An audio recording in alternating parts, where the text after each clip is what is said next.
வணக்கம் நண்பர்களே. திரு லட்சுமி சீரியல் செம பரபரப்பாக போயிட்டு இருக்குன்னே சொல்லலாங்க. பரபரப்பான கட்டத்தில் கவிதா கால் பண்ணுறாங்க காஞ்சனாவுக்கு. அக்கா பரவாயில்ல, இந்த வீட்டை விட்டே அவளை துரத்த முடியாதுன்னு நினச்சேன், ஆனால் நீ நாட்டை விட்டே துரத்திட்டாக்கா சபாஸ், இப்படி தான் அவளை விரட்டணும். ஆமாம், என் பொண்ணோட வாழ்க்கையில் உல வைக்க வந்தவளை இப்போ துரத்திட்டேன், நிம்மதியாக இருக்கேன், இன்னையோடு நம்மளை பிடிச்ச சனியும் ஒளிஞ்சி அப்படின்னு அந்த இடத்துல கவிதா கிட்ட காஞ்சனா பேசுகிறத ஓரளவுக்கு ஒட்டு கேட்குறாங்க.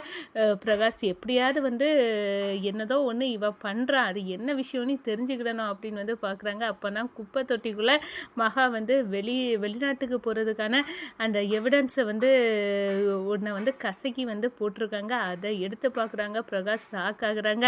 உடனே திவ்யாட்ட இந்த விஷயத்த சொல்லணும் அப்படின்னு இந்த பாரு திவ்யா, அவள் மகா அவங்க பாட்டி வீட்டுக்கு போகலை, அவள் நாடு விட்டு நாடே போகிறா, அமெரிக்கா வீட்டுக்கு போகிறா, அவளை அனுப்புனது உங்கள் அம்மா தான் அப்படின்னு உள்ள விஷயத்த சொல்கிறாங்க. நான் இப்போ சொல்லிட்டீங்களாப்பா, இப்போவே நான் ஏர்போர்ட்டுக்கு போய் என்னோட மகாவை நான் கூட்டிகிட்டு வரேன் அப்படின்னு அந்த இடத்துல திவ்யா பயங்கரமாக பரீட்சையை கூட எழுத போகாமல் நம்ம மகாவை மீட்க போகிறாங்கங்க. இந்த சைடு பார்த்தா நான் கையங்களவுமா மகாவை நம்ம காஞ்சனா முன்னாடி நிப்பாட்டி வைக்கிறாங்க. திவ்யா வேற லெவலுங்க, அப்படியே காஞ்சனா அரண்டு போய் நிற்கிறாங்க. அதை பற்றி தாங்க இந்த வீடியோக்குள்ளே பார்க்க போகிறோம். அதுக்கு முன்னாடி சேனலுக்கு லைக் அண்ட் சப்ஸ்கிரைப் பண்ணுங்கள் ஃப்ரெண்ட்ஸ். பக்கத்தில் இருக்க பெல் ஐக்கானையும் கிளிக் பண்ணுங்கள்.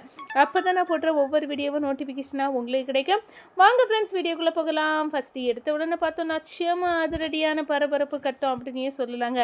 பரபரப்பான கட்டத்தில் நம்ம பார்த்துட்டு இருக்க நேரம் தான் கரெக்டாட்டு நம்ம எப்படியாவது இந்த மகா இந்த வீட்டை விட்டு போனால் சரி அப்படின்னு கவிதா சந்தோஷமாக இருக்காங்க.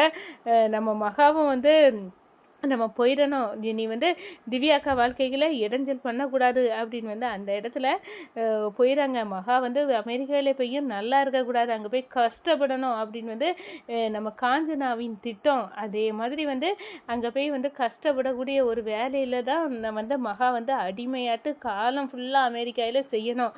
அப்படி ஒரு டாக்குமெண்ட்ஸில் கையெழுத்து வாங்கி அமெரிக்காவுக்கு ஒரு திட்டம் போட்டு இப்போ மகாவை அனுப்பி ஒரு சதி பண்ணிட்டாங்க காஞ்சனா அப்படின்னே சொல்லலாம். அப்போ தான் நம்ம கவிதா கால் பண்ணுறாங்க. அக்கா அவள் இங்கேருந்து வீட்டை விட்டு இன்னையோடு உன் பொண்ணுக்கு பிடிச்ச கிரகம் ஒளிஞ்சி அவள் போயிட்டா மகா அப்படின்னு சொல்லினாரா. அவளை வீட்டை விட்டே துரத்த முடியாதுன்னு நினச்சிங்கக்கா, நீ சரியான வேலை பண்ணால் அவளை நாட்டை விட்டே துரத்திட்டா. அவளெல்லாம் நாட்டை விட்டு துரத்த வேண்டிய ஆள் தான், நீ சரியாக போக வச்சுட்டா. ஆமாடி, அவள் இருக்க என் பொண்ணு வாழ்க்கையில் ஓலை, அதனால தான் துரத்த வச்சுட்டேன் அப்படின்னு சொல்கிறாங்க. நம்ம கவிதாவுக்கு சந்தோஷம் எது இல்லைன்னா, அவளுக்கு எனக்கும் கௌதமுக்கும் கல்யாணம் ஆன ரகசியம் தெரிஞ்ச ஒரு நபர் தான் அந்த மகா. இனி அந்த ரகசியம் வெளியே தெரியாது.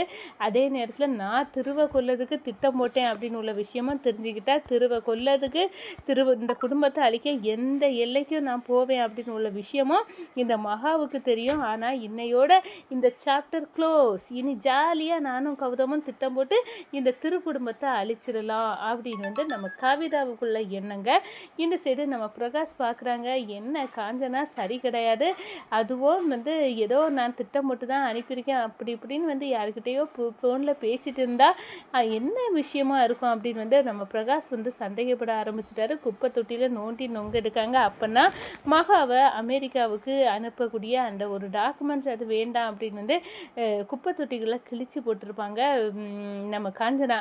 அதை எடுத்து பார்க்குறாங்க. இது என்ன அமெரிக்காவுக்கு அனுப்பி வைக்க டாக்குமெண்ட் மாதிரி இருக்குது அப்படின்னு அதை அழகாக நீட்டாக எடுத்து அரேஞ்ச் பண்ணி வச்சு பார்த்துறாங்க நம்ம பிரகாஷ். அப்போது அவள் மகா அவங்க பாட்டிக்கு உடம்பு சரியில்லை அப்படின்னு பாட்டி வீட்டுக்கு போகல, அமெரிக்காவுக்கு தான் போகிறா அப்படின்னு உள்ள விஷயம் தெரிய வருது. இதுக்கு பின்னணியில் இருக்குது காஞ்சனா தான் அப்படின்னு உள்ள விஷயத்தையும் தெரிஞ்சுக்கிறாங்க. மகா இங்கே இல்லை, அவள் அமெரிக்காவுக்கு போகிறா அப்படின்னு தெரிஞ்சால் நிச்சயமாக என் பொண்ணு திவ்யா சம்மதிக்கவே மாட்டா, அவள் மகா மேலே உயிரே வச்சிருக்கா. அப்படி இருக்க நேரம் இந்த விஷயத்தெல்லாம் மகாவுக்கு தெரிஞ்சால் இது மகாவை இப்படி அனுப்பி வச்சது காஞ்சனா தான், அவங்க அம்மா தான் போட்ட சதின்னு தெரிஞ்சால் இவ்வளோ வருத்தப்படுவா. இதை தடுத்து நிப்பாட்டையே ஆகணும். அவளை மகாவை நம்பியும் அவங்க குடும்பம் எல்லாம் இருக்கும்.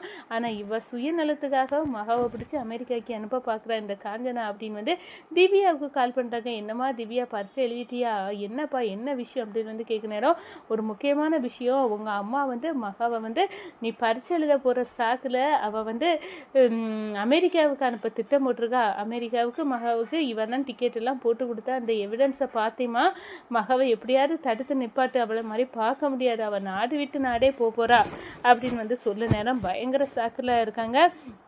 நம்ம அம்மா இப்படி ஒரு கேடு கெட்ட வேலையை மகாவுக்கு பண்ணுவாங்கன்னு நான் கனவுல கூட நினைக்கல. இப்படி ஒரு கீழ்த்தரமான வேலையை நம்ம அம்மா செய்கிறாங்க. அவங்களுக்கு புத்தியா இப்படி கெட்டு போகுது, அவங்கள விடக்கூடாது அப்படின்னு கோபத்தில் கொந்தளிக்கிறாங்க. திவ்யா ஒரு கட்டத்தில், அப்பா நீங்கள் கவலைப்படாதுங்க, நான் ஏர்போர்ட்டுக்கு போய் மகாவோட வரேன், அப்போ பறிச்ச கிடக்குப்பா பறிச்சேன், எனக்கு மகா தான் முக்கியம் அப்படின்னு அவளை நான் என் சொந்த தங்கச்சி இதை மாதிரி தான் பார்க்குறேன், எதுக்காக தான் அம்மா இப்படி ட்ரீட் பண்ணாங்களோ தெரியலை அப்படின்னு அந்த இடத்துல ஓடி போகிறாங்க நம்ம திவ்யா. அங்கே ஏர்போர்ட்டில் மகாவை எதிர்பார்க்கவே இல்லைங்க. நம்ம மகா போயிடுவாங்க அப்படின்னு இருக்கிற சந்தர்ப்பத்தில், மகா எங்கே போகிற என்ன விட்டுட்டு, அக்கா உங்களுக்கு எப்படிக்கா இந்த விஷயம் தெரியும் அப்படின்னு கண் கலங்குறாங்க. எங்கள் அம்மாவுக்கே செயல் தானே, எங்கள் அம்மா ஏன்டா இப்படி கேடு கெட்ட வேலையை செய்கிறாங்கன்னே தெரியாது, ஒரு நாடு விட்டு நாடு அமெரிக்கா அனுப்ப பார்த்துருக்காங்க, நீ இந்த விஷயத்தை என்கிட்ட சொல்லவே இல்லை, உங்கள் பாட்டிக்கு உடம்பு சரியில்லை, பாட்டியை பார்க்க போகிறேன் அப்படி இப்படின்னு சொல்லி கதை எழுந்தியா என்ன, எங்கள் அம்மா நீ இப்படி இருக்கிறனால தான் உன்னை இப்படி மேலே ஏறி சமுட்டது மாதிரி இப்படிப்பட்ட விஷயத்த செய்கிறாங்க, உனக்கு ஏன் புரிய மாட்டேங்குது மகா அப்படின்னு அந்த இடத்துல சொல்ல நேரம், அக்கா நான் உங்களுக்கு உங்கள் கணவர் எங்களத்தில் தாலி கட்டியிருக்காரு, இந்த விஷயத்த உங்கள்கிட்ட சொல்லவும் முடியாது மெல்லவும் முடியாது, அப்படி இருக்க நேரம் நான் நாளைக்கு உங்கள் வாழ்க்கையில் பிரச்சனையாக வந்துடக்கூடாதுன்னு தான் உங்கள் அம்மா என்னை நாடை விட்டு நாடை அனுப்ப திட்டம் போட்டிருக்காங்க, அவங்களுக்கு ஏதோ ஒரு விஷயம் என்னை பற்றி தெரிஞ்சிருக்கு, அதனால தான் இப்படியெல்லாம் நடந்துக்கிட்டாங்க. ஆனால் நீங்கள் எதுக்குக்கா என்ன மறுபடியும் உங்கள் வாழ்க்கைக்குள்ளே நீங்கள் என்னை இழுத்து போடுறீங்க, நான் அப்படியே போய் தொலைஞ்சிருப்பேனே எங்கேயாவது அப்படின்னு அந்த இடத்துல மகா நினைக்கிறாங்க. திவ்யாக்கா நீங்கள் என் மேலே எவ்வளோ பாசம் இருந்துன்னா என்னை தடுத்து நிப்பாட்ட வந்திருப்பீங்க அப்படி சொன்னது, என்னடி நான் உன்னை தங்கச்சியாட்டு தானே நினைக்கிறேன், அது பிறகு நான் உன்னை தடுத்து நிப்பாட்டாமல் எங்கே போவேன், நீ இங்கே தான் இருக்கணும், எங்கேயும் போகக்கூடாது, இப்போவே என் வீட்டுக்கு வா, எங்கள் அம்மா கண்ணு முன்னாடி உன்னை விட்டு கொஸ்டின் எங்கள் அம்மாட்ட கேட்கணும் அப்படின்னு கடகடன்னு நம்ம மகாவை கூட்டிக்கிட்டு காஞ்சனா இங்கே நிம்மதியாக இருக்காங்க. ஐயோ நம்மளை பிடிச்ச தொந்தரவு, நம்ம பொண்ணு வாழ்க்கையில் இருந்த சனியனை தூக்கி தூர போட்டுட்டோம் அப்படின்னு இருக்க நேரத்தில் கரெக்டாக காலிங் பெல் சவுண்டாக கேட்குது, என்ன விஷயம் அப்படின்னு காஞ்சனா போய் பார்க்குறாங்க. அங்கே மகா பெட்டி படுக்கைகளோடு தூக்கி வச்சுட்டு நின்னாங்க. என்னைவா அமெரிக்கா போலியா அப்படின்னு சாக்காவி காஞ்சனா பார்க்குறேன். என்னம்மா நீ அனுப்பி வச்சால அமெரிக்கா பேரணும்னு நினச்சியா, எங்கே நான் போக விடுவேன், என் மகாவை நீ எவ்வளோ தூரம் இருந்தால் இங்கேருந்து பிரித்து அமெரிக்காவுக்கு அனுப்பிடலான்னு திட்டம் போட்டுருக்கா, அதை கேட்டுட்டு மகாவும் அதுக்கு ஒத்து ஊதியிருக்கா பாரு, எங்கேயும் போக மாட்டா, நான் கட்டிக்க போகிற திரு வீட்டில் தான் இருக்க போகிறா அப்படின்னு அந்த இடத்துல ஓன் பண்ணுறாங்க. நம்ம காஞ்சனா அரண்டு போய் நிற்கிறாங்க. ஏண்டி உன் வாழ்க்கையை நல்லாக்கிடலான்னு பார்த்தா நீனே அதை கூறு போட்டுருவா போல இருக்கு, இப்போ இவ்வளோ கொண்டு இங்கே கொண்டு நிப்பாட்டுறியா அப்படின்னு தலைப்பாடாக அடிச்சுக்கிட்டாங்கங்க காஞ்சனா.